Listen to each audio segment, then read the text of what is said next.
Rıfat Bey, size bir zarf vardı. Zarf mı?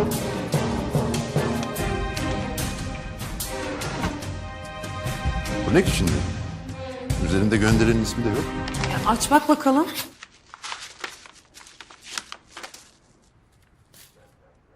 Allah Allah, hiçbir şey anlamadım ben.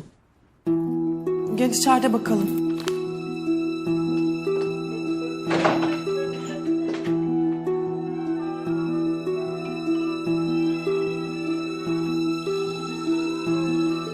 İyi akşamlar. Tahir'cim ya, keyfiniz bozacağım ama...